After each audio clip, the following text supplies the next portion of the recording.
the aggressors.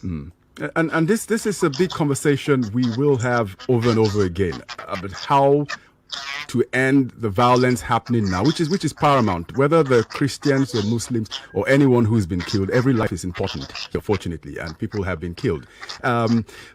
When we take one action now, hoping that this short-term action, and it's not just with this Airforce government. I found it happen. They sent the military to Zango Kataf. They sent the military in the 90s. They sent the military in 2000 during the Sharia riots.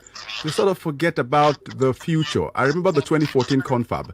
One of the highlights of this, the Kaduna, Southern Kaduna situation was that they be given a state to resolve it. Well, see, the thing about the Southern Kaduna conflict is this. We're talking about the leadership. No, you keep going to Kafanshan and Zango Kataf. Kafanshan and Zango Kataf, that was in 1989. From 1989 up until 2000, you didn't have this crisis. What happened in 2000 was not this crisis. You're mixing things up. What happened in 2000 was because in Zamfara State, Sani Yariman had declared Sharia. Yeah. And so the Sharia was spreading all over northern Nigeria. And then in the Kwajadafa axis, which starts from Zulu in Kebbi State all the way to Adamawa State, there was fear among the Christian minorities in the north. That was a completely different issue. Now, after 2000, you had governors. You had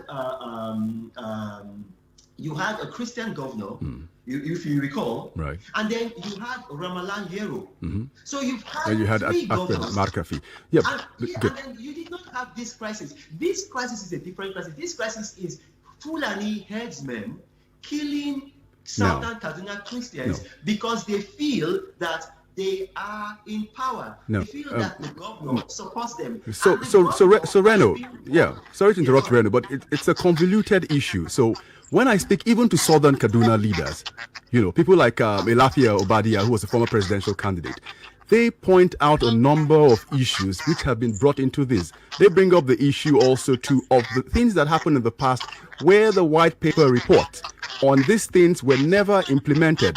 So they say that the bias has been towards them because if they were serious for a long-term solution to these problems, then all the administrations would have made sure that the reports that were put in place, the actions were followed through, but it was never followed through. So they've brought in all of these issues about the politics and everything together with the militias that are operating in Southern Kaduna. So that's the point I was trying to make. That's not true because, I was a presidential spokesman, so I'm privy to those white papers.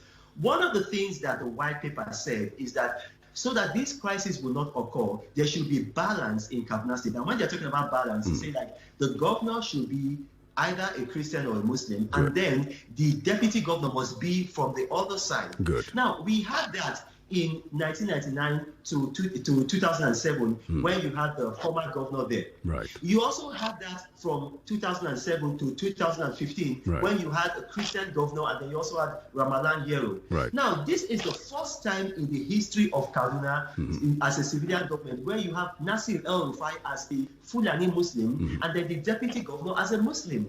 It goes against the white paper, and these are deliberate actions taken by Malam Nasir El-Rufai. You've never had that before, whereby the governor is a Muslim and the deputy governor is a Muslim. So these are the things. What I'm saying is that it is a leadership issue. Because one of the things that you see in that white paper which you mentioned is that it must be balanced. Now, even in Nigeria as a whole, is there balance? If you look at the leadership structure, in Nigeria right now, the head of the executive, Northern Muslim, the head of the judiciary, Justice Tanko, Northern Muslim, the head of the legislature, Ahmed Lawan, Northern Muslim, the Minister of Defense, Northern Muslim, the Chief of Army Staff, Northern Muslim, the head of the DMI, head of the DSS, head of the NIA, head of the NPS, head of the EFCC, head of the SS. Let me finish, please. And then head of the NIS. All these people are not. So where is the balance? Absolutely. If you have a boat, and then you have all the people on one side of the boat and very few on the other side of the boat, that boat is going to sink, and that is why that's the point. That's the point we're making here, Reno, about the idea of balance. So the people of Southern Kaduna feel there is no balance in the system. They feel they're discriminated against. They feel they're marginalized in the way the issues have played out.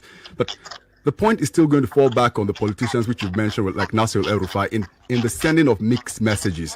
But let's put the politicians aside and then now focus on the security agencies. it is abnormal, we agree, that you have the military stepping into civilian situations to try to resolve. But the nature of the attacks, because of the sophisticated weapons and the way these attacks have happened, has meant we brought in the military to help end the killing. But so far it hasn't happened. With this administration, with previous administrations, they've said they're always too late in arriving at the place at the right time. What are your thoughts in terms of the military option in resolving the crisis in southern Kaduna? Listen, Joseph Goebbels, he said that if a terrorist crisis lasts for more than 24 hours, the government is involved. And you can Google that quote. But he said, if a terrorist crisis lasts for more than 24 hours, the government is involved. But then who's Goebbels? Who's Goebbels again? Goebbels was the propaganda minister under Hitler. Which is why I said, can you trust something that comes from Goebbels? Well, no, because in this own case, he was saying this to his own disadvantage. Right. So now, if you look at it now, because Goebbels' quote has been quoted also by U.S. presidents and by other world leaders, this particular quote. Yeah. So I'll give you a very good example now.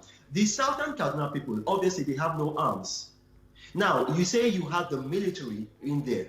Now, how come these headsmen are coming in with sophisticated arms, AK-47? How come they are able to be deployed and then they go in, they do these attacks, and then it is only when they have left that the military come. And then when the military come, the military they don't arrest the headsmen, they arrest the people who have been aggressed upon, the people who have been attacked. Go to Kaduna, and then a Southern Kaduna leader, they call the association Sukaku, he was on TV. He's saying that the police cells in Kaduna are full of Southern Kaduna youths. So you have to understand this is that Sherlock Holmes said this. He said that when you eliminate the impossible, whatever remains, however improbable, remains the truth. The truth is that there is a collusion with the governor and the government of Kaduna State in all of this. And we have seen it by the comments, the behavior, the attitude of the current governor of Kaduna State. Well, collusion more in terms of not being able to achieve what they were set out to do, which is the goal.